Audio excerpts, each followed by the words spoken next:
Welcome to Zoom Etiquette and Beyond. I'm your host, Linda Patton, and I'm delighted to have you all here today.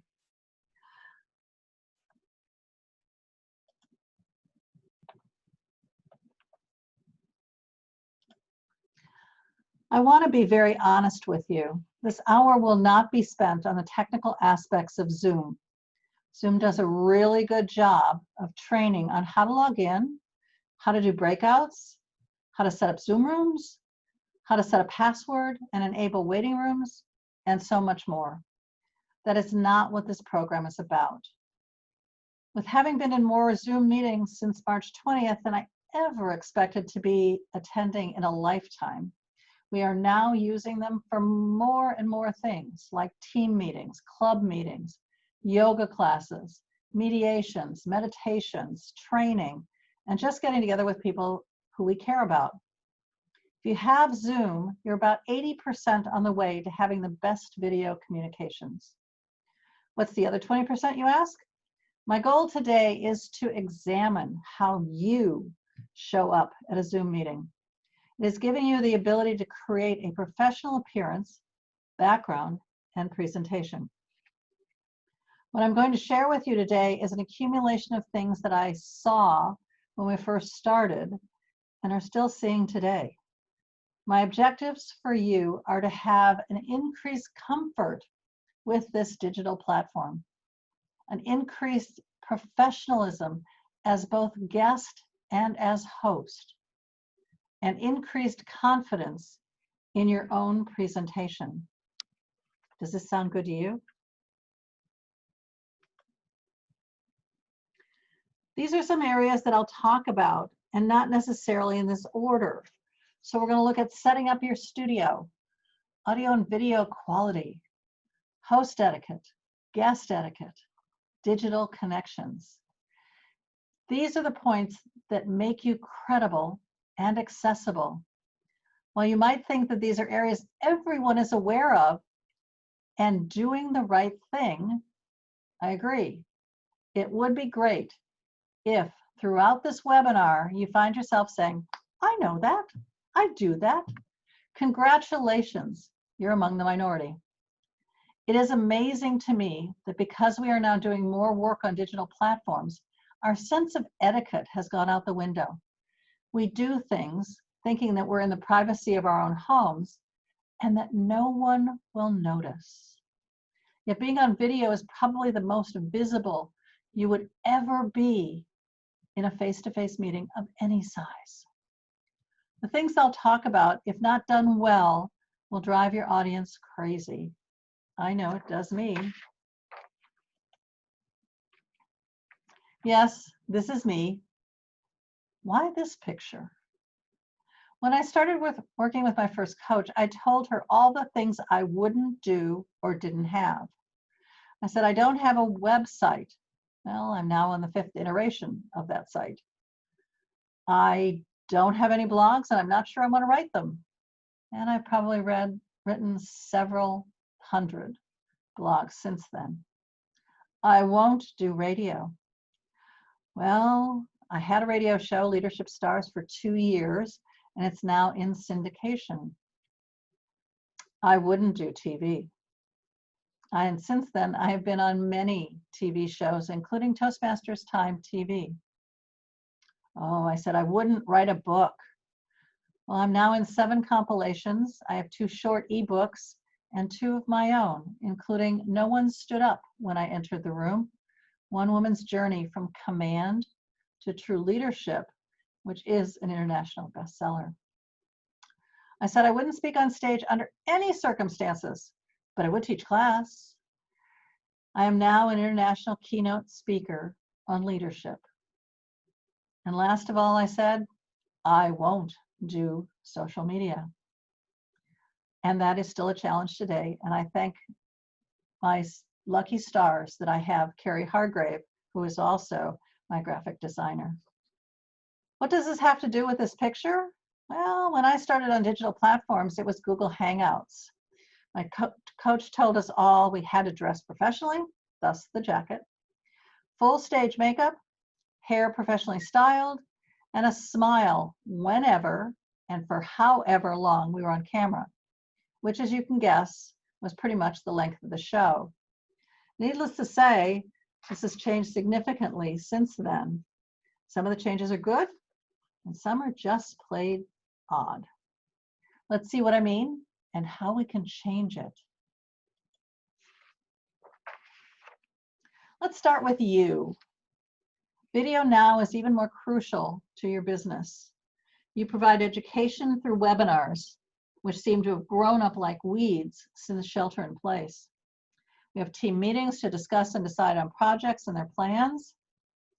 If you're in organizations, like let's say Toastmasters, they have club meetings, leadership team meetings at all levels, all sizes, and contests on the digital platform. We use it for coaching and consulting with our clients. Most of us use Zoom with others using WebEx, Skype, Microsoft Teams, GoToMeetings, and so many others.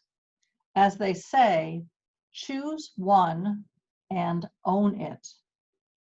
Make sure you know your platform and are comfortable with its features so that you provide a great experience for your participants.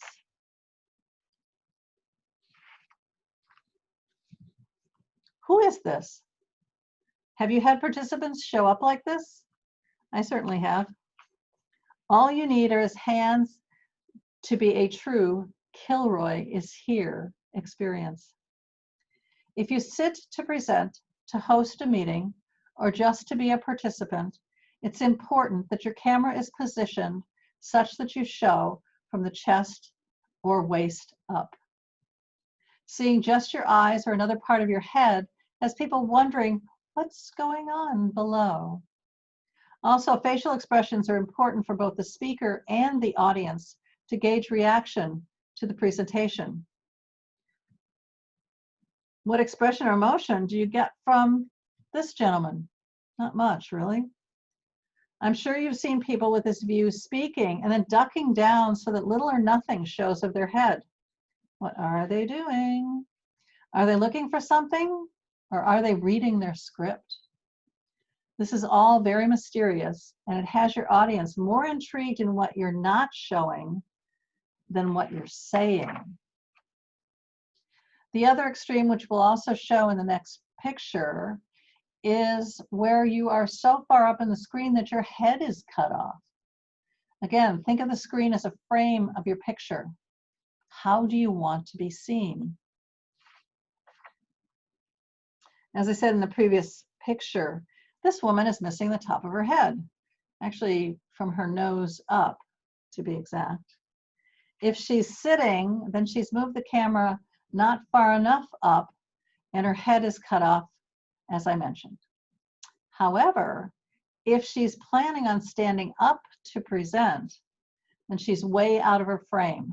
She's too close to her camera, standing. Again, the audience should see from the top of your head to just about waist high. It's very important to test your frame. I know that the first time I tried it, I was fine in the middle and to the left, but when I moved right, my side was totally out of the frame. I'd moved too far, and my gestures were lost and the audience was confused. On a recent TV show that I filmed, they use a red oval rug on which you stand. It's the perfect size for the frame. It's also very narrow and doesn't allow for gigantic gestures or movement. You learn very quickly how much room you have for them as well. If you choose to move the camera way back so that all of you is visible, recognize that your audio may not go with you. Also, I've noticed that the picture from that distance is not always crisp and clear. What is recommended, though, for audio is to use a wireless mic or your cell phone as your device. All of it needs to be crisp, clear, and loud enough. You don't really want your audience straining to either see or hear you. You have an important message to share. One additional caveat, let's not get too close to the camera. especially as you adjust it. Make sure that you do your adjusting before the program begins.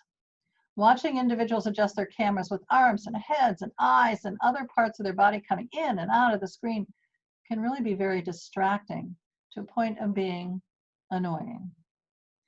Be ready when you get in a meeting to be fully engaged and not be adjusting everything. This is really a time to arrive early and check yourself out. Zoom usually gives you a screen before entering the room to test your audio and your video. Take full advantage of that.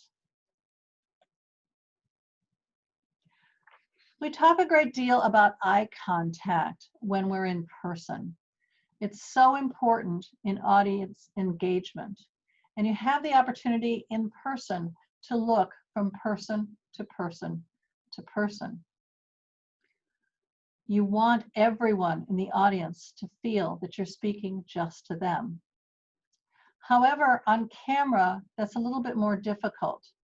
When you're in gallery view and can see everyone in your room, there's a tendency to do what you do live. Look at each individual in the eye. The problem is that your camera doesn't move with you. It doesn't follow your eyes. It's stationary at the top of your computer. And to me, what's even more difficult is to find my camera on my phone. When in a more formal situation like presenting, then looking at your camera makes it feel like you're looking at each member of the audience individually.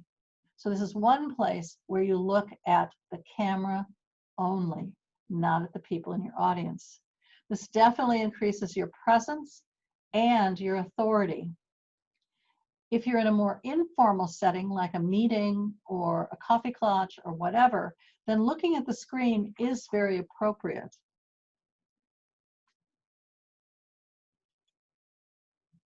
We talked about being in the frame of your camera. It's not only very small, unless you've moved it way back, but also you only have a finite distance from left to right and top to bottom within which to make gestures. And just like eye contact, gestures are just as important to your presentation. The trick is to know how big you can make those gestures.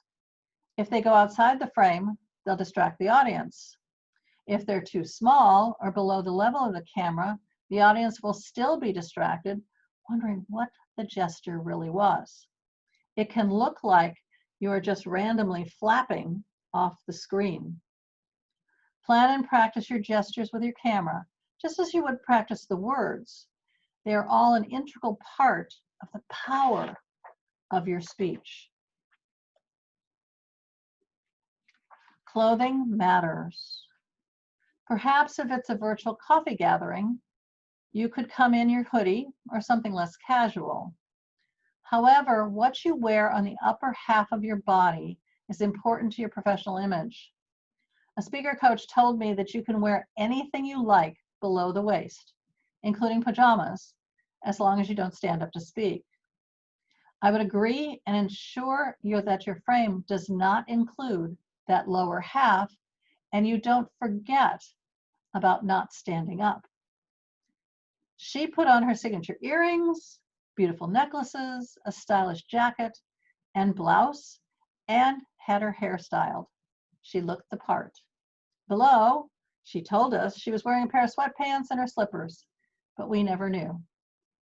Another caution is, again, good fashion sense. Avoid patterns and colors that distract or obscure. Leave items like bold floral prints, shiny fabrics, and fuzzy details in your closet. There are perfect times for these, just not on video.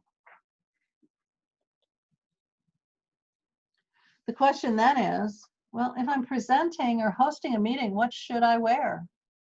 This is the rule that was drilled into me when I got my first job in corporate. Wear what the person in the job you want next is wearing, presuming you're looking for a promotion.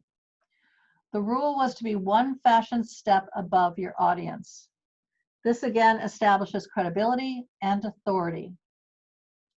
You are not able to see what I'm wearing, but know How I'm dressed puts me in a different mindset for recording webinars, just as much as it being live in one. It also sets the tone for the meeting or presentation. If you want casual, then do business casual. And what is business casual? What's a polo shirt, a sweater, a button-down shirt without a tie, top button perhaps undone? A quick tip, it's wiser to dress on the conservative side rather than showing up underdressed. Again, what you wear on the bottom doesn't matter unless you're speaking. So you see the more formal side on the left with the gentleman in the suit, a more casual business in the middle, and then we have Cruella de Vil, and she wears whatever she wants. So some questions from the audience. First one was, should I wear white or black in shirts or jackets? And the answer is neither. With white, the camera has a difficult time balancing that color. And with black, it tends to recede to the back. And I say, make sure that the color that you're wearing is not the same as your background. And especially if you're contemplating using a virtual background, having on green just draws the virtual background into your shirt and looks really odd. And we'll talk more about that later. Another question was, what about makeup? Well, gentlemen, you don't have to worry about that, but women, of course, we do. For women, it's absolutely necessary. Not full stage makeup, but at least darken your eyebrows because it helps focus the eye along with a skin tone foundation. Both of those focus the eye. You can blush your cheekbones to hairline and also darken a bit below the chin line. Again, giving your face some definition.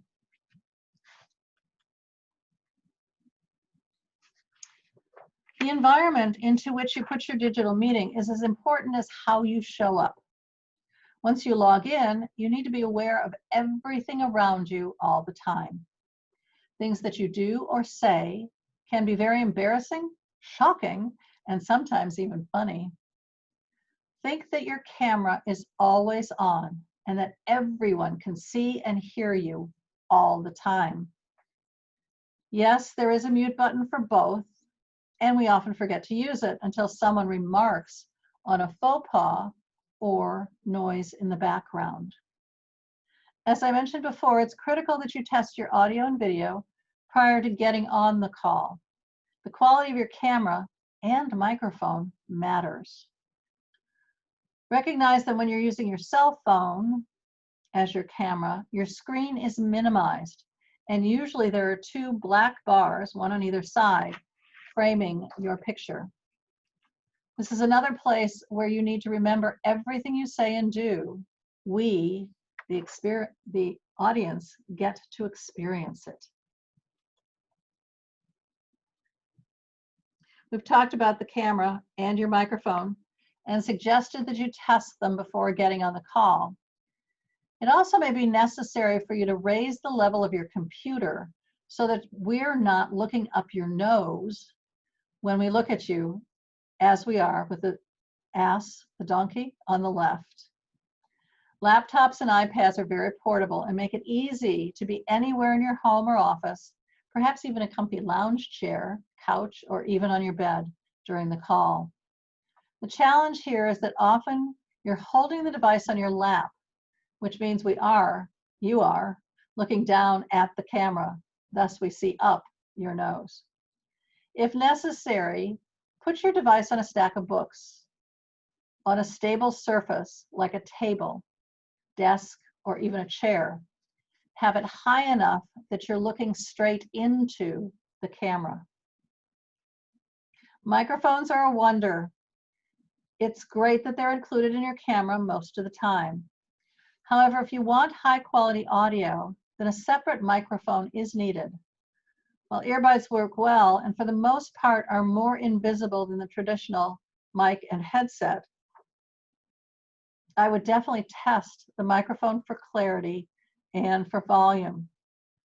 I know that mine do not give the professionalism I would like and I find it difficult to hear. In fact, with my earbuds, I can't keep them in my ears for an entire webinar. I do have two other headsets, one of which is a Blue Yeti microphone with a Behringer HPS 3000 headset, which I'm using for this webinar, and the second is a Logitech.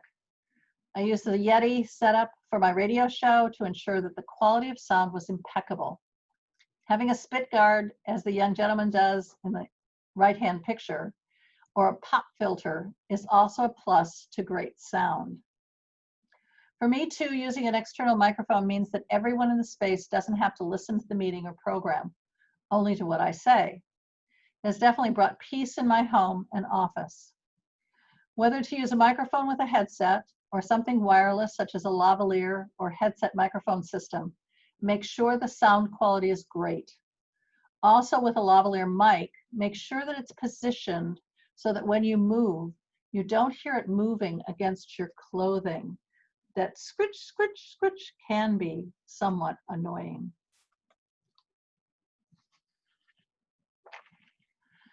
There's not much that we will talk about that is not important, yet lighting is very special in that way. As you notice, my integrator, Carrie Hargraves, is sitting at her computer. She lives in Arizona where the sun is very bright. How well do you see her? Yes, she could close her drapes, and to be honest, it really doesn't help much.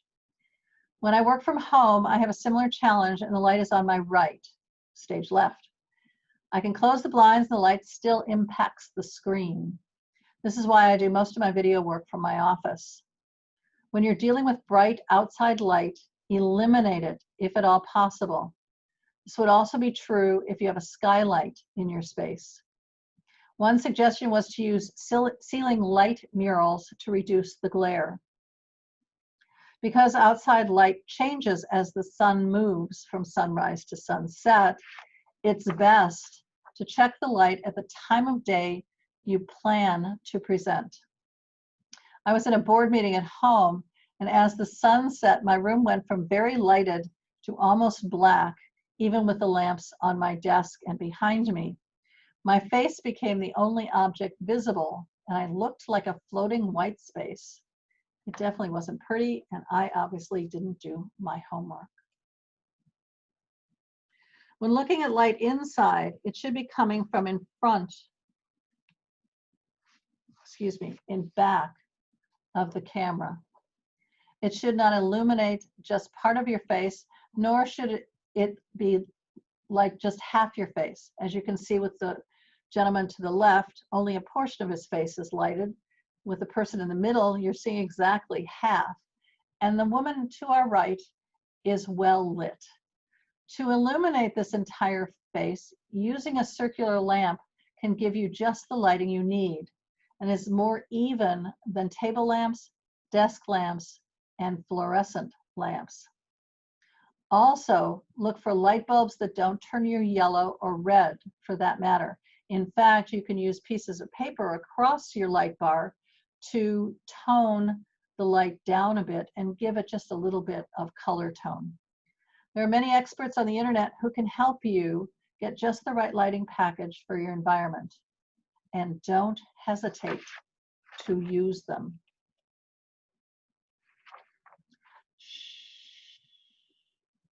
Find a quiet place for your video conference. Go into a quiet room, shut the door, and mute yourself. Let others know in your space that you are on a Zoom call and for approximately how long. If I'm on video calls for hours, I take the trash out of the office and put a sign up saying filming on the door. It definitely keeps the traffic down and the noise under control. As they say, being forewarned is forearmed. Having a great mic is fabulous for when you talk. However, hearing the dogs barking, the cats yowling, the baby crying, children screaming, the garbage truck picking up the trash, the gardener mowing the lawn, the helicopters overhead, and the police or fire sirens can be very distracting. There is a mute button on most professional microphones just for this purpose. There is also a mute button on Zoom that should be used whenever you're not talking. Some of the sound distractions can't be avoided or planned for, but for those that can, make that plan. And for those that can't, use your mute button. The latest and greatest trick for digital meetings are virtual backgrounds. It's the darling of the digital world right now. Everybody wants one. Movies and television shows use them with computer-generated characters all the time, as well as their backgrounds, where they're not really filming. This saves time and cost, as you don't need to travel nor get permits to use the locations. However, these are professionals, and even with all their technology, you can still tell it's not real. As you can see in the picture, if you don't do it right, you lose yourself in the background as you move. The image in the foreground disappears as it moves, or you lose parts of the background. It appears that you've fallen off the Golden Gate Bridge, or into the ocean, or eaten by the tiger behind you. One individual the other day moved and his head was the only thing visible. It was not a pretty sight.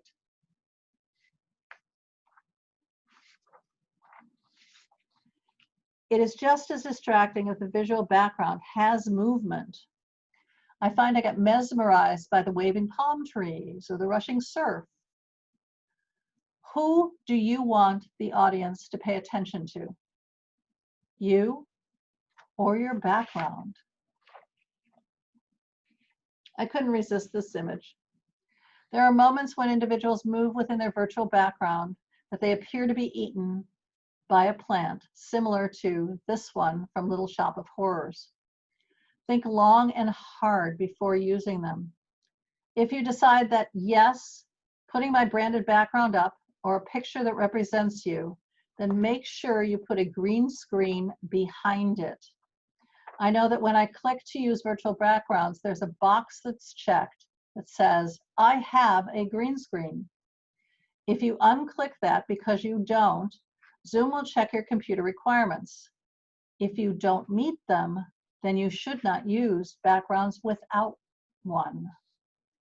That is what the CG artists do to make the backgrounds not move with the actors. If you don't have one, then I would say don't use a virtual background unless you do. When you consider your environment, think also about what's in it.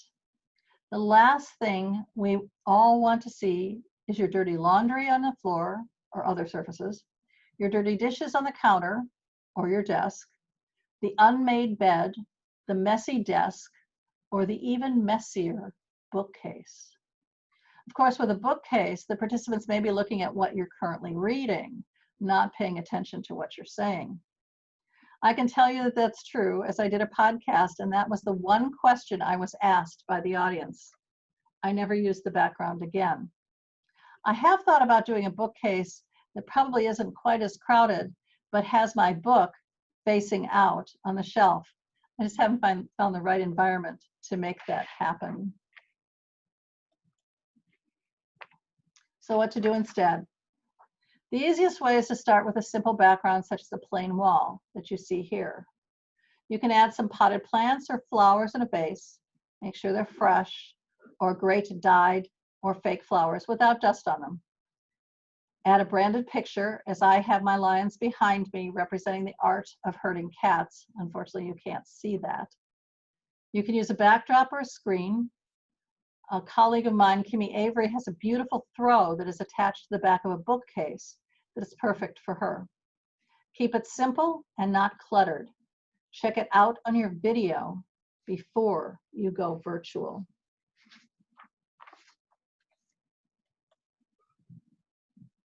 Some questions from the audience. I use a circular lamp and my eyeglasses glare. What should I do? The recommendation is to move your lights more to the side rather than right on facing you. If you can, raise your lights up as high as possible and then angle them slightly away from the camera, and this should help. Someone else asked me, where do I get circular lighting? There are two websites that I recommend. One is called Social Light, that's SOCIALLITE-lighting.com. The other one is LumaCube, LumaCube.com. Both of them have exceptional circular lighting packages. What are the computer requirements to use a virtual background without a green screen? Here you go. If you have a Mac, you need 10.13 and an Intel Core i5 with quad core or better. For PCs, you should be using Windows 10 with Intel 6th generation Intel i5 dual core or better. Check it out. Zoom will tell you exactly what you need to have for a virtual background.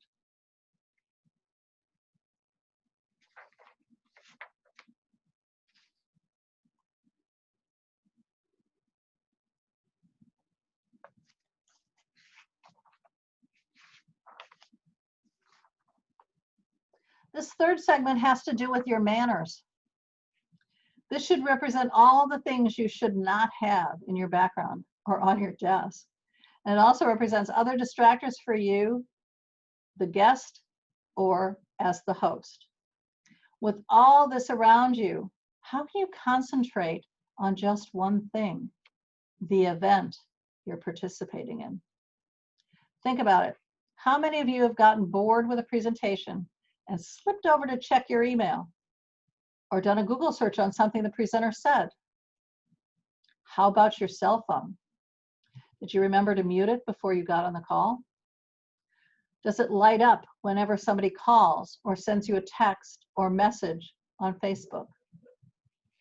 Do you look over, check it out, and respond? The audience moves around a lot, and you can usually tell what they're doing. Try not to multitask, even though you know you're really good at it. If it's an emergency, then make sure you're muted, especially your camera. Just curious, in your live meetings, how many of you eat during the meeting? The ones I've attended, if food is served, it's always either at the beginning of the meeting, as everyone is gathering, or at a break, or at the end of the meeting. Why would you do something different just because you've changed platforms? Sometimes there's a perceived casualness with going digital. There appears to be a sense that the rules have changed and we can do things we would never think of doing or actually do when live and in person. I know that in live meetings, there's often snacks and water to keep us going, especially through day-long meetings. Again, if it's a full-day meeting, you may have lunch brought in and it becomes a working lunch, but everyone knows that. It doesn't appear to be as big a distractor live as it is digitally. This is especially true if you eat quietly when you're in person. However, when you're digital, remember how your camera is situated. If you have it set up correctly, you are the only one in the picture. You are front and center to the entire group. This means we get to watch every bit, every bite, every slurp, and every chew of your meal very up close and personal. If you do need to eat anything during a meeting, please mute both your picture and your sound. In a recent meeting, one of the participants let the host know she had to eat something on a regular schedule and that she would mute herself during her mini meal. The courtesy was greatly appreciated. Once again, think before you act. It will make you a thoughtful and appreciated guest at the meeting. If you're the host, then set the expectations up front. And you definitely need to be the example. We talked earlier about external distractions such as helicopters, police, fire, garbage trucks, landscapers, and how to handle them. These are distractors that are generally outside of your home or office. Whether we normally work at home or are doing so now during shelter in place, there are other very special critters around that need to be handled in a loving way.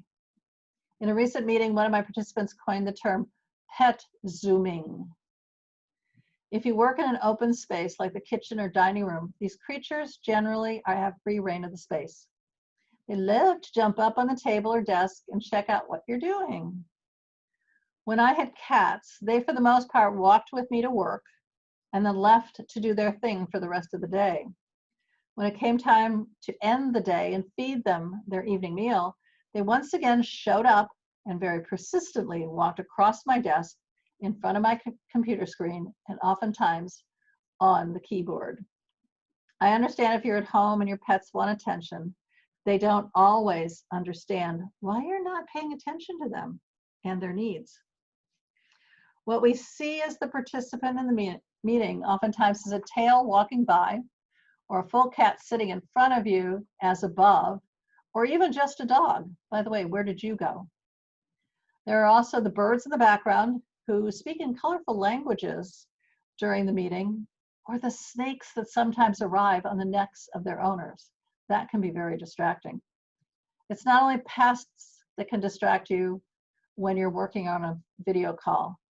Many of you have children at home during these unusual times.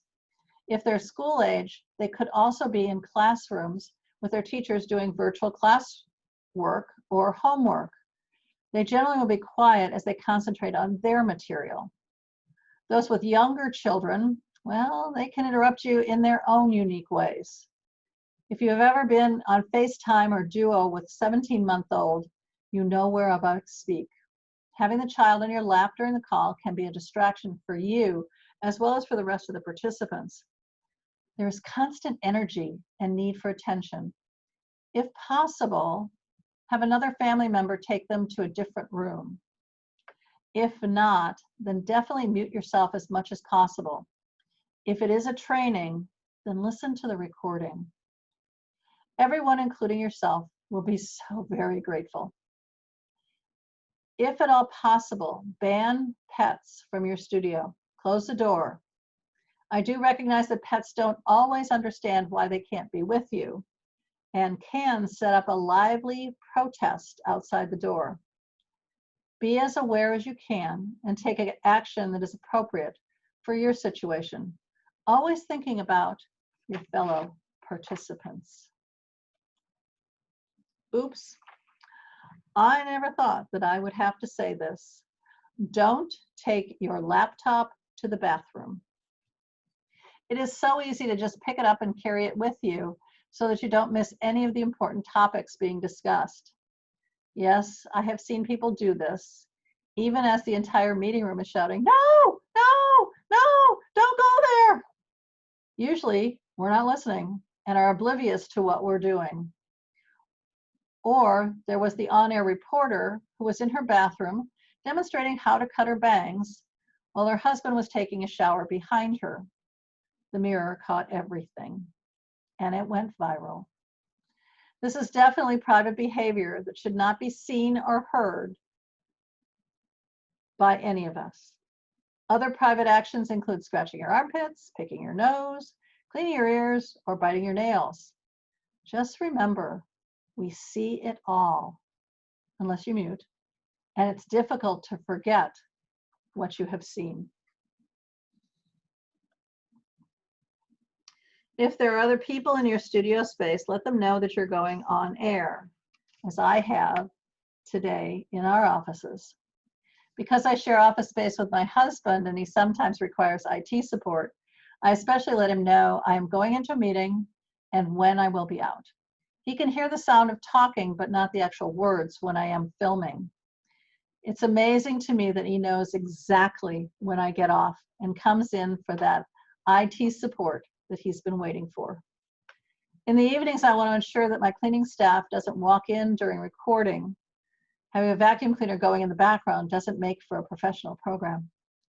To make it easier for her to do her work and not necessarily wait for me, I put my trash cans outside the door and put a sign on the door that says filming in both English and Spanish.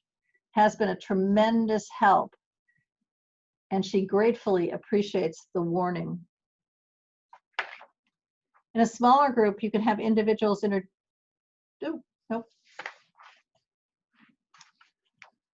When you are a host on a digital call, it helps to only invite those participants that need to be there. It can make the meeting much more productive. However, often our meetings are all about having visitors attend to check us out and experience the power of our meetings. In addition, connection is so very important to you and for your guests.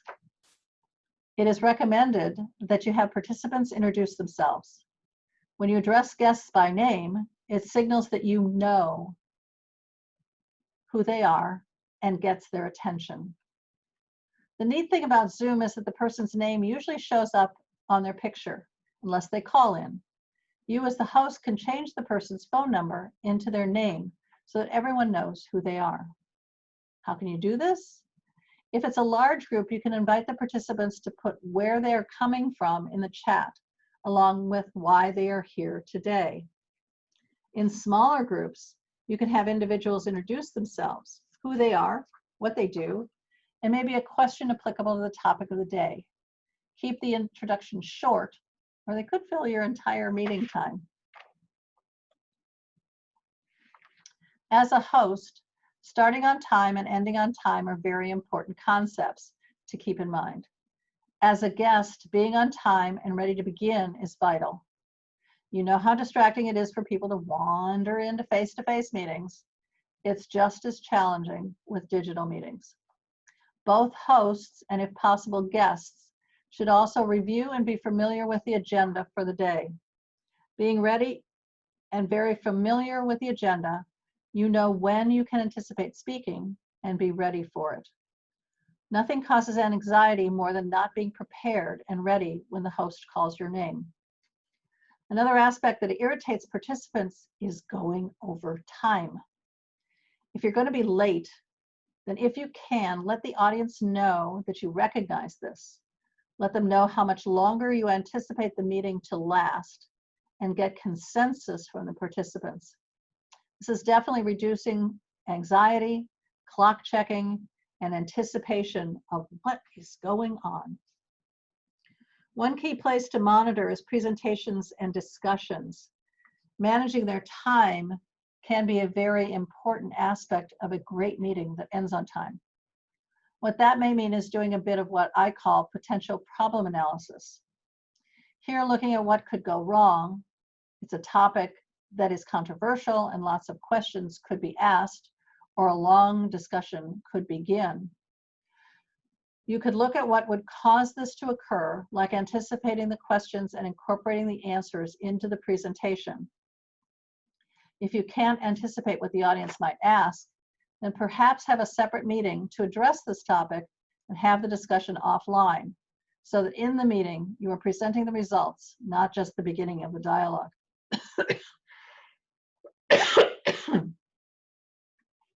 One thing I can say, when the host is cognizant of time and being on time, the team totally appreciates it and comes away feeling the meeting was productive. Finally, there are some distractions that are beyond our control. However, with that said, anticipate the unexpected.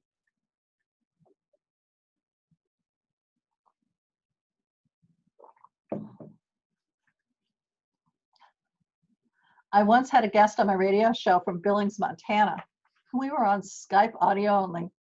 She'd warned me that her Wi-Fi was generally very good, and if there was a strong wind, she could lose it.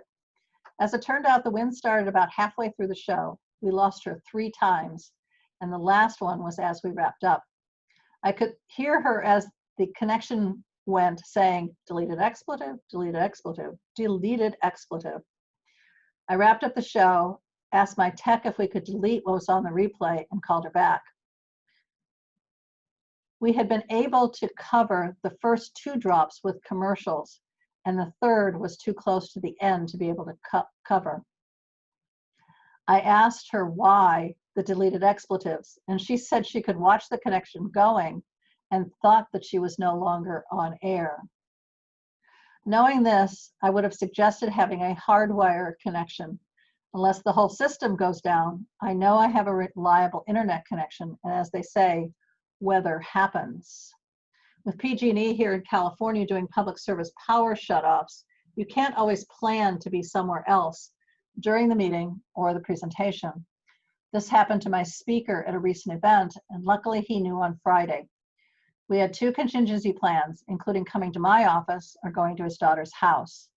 Either would have worked, and the key was being ready to move when the lights went out.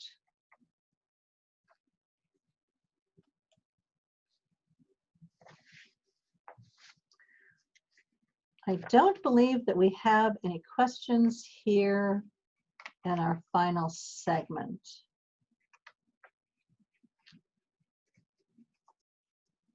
I had one person ask, is it appropriate to drink water or coffee during the meeting? Absolutely. As a speaker, there's often a glass of water on the podium and a table next to it. I think we've used speakers, seen speakers take a sip as needed. I personally would avoid coffee and tea only for the spill factor. They can stain, whereas water is just a spot.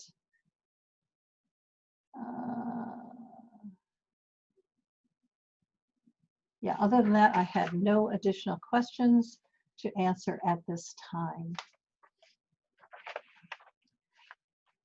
It was my desire to give you some of the best practice tips for using Zoom while in shelter in place and beyond.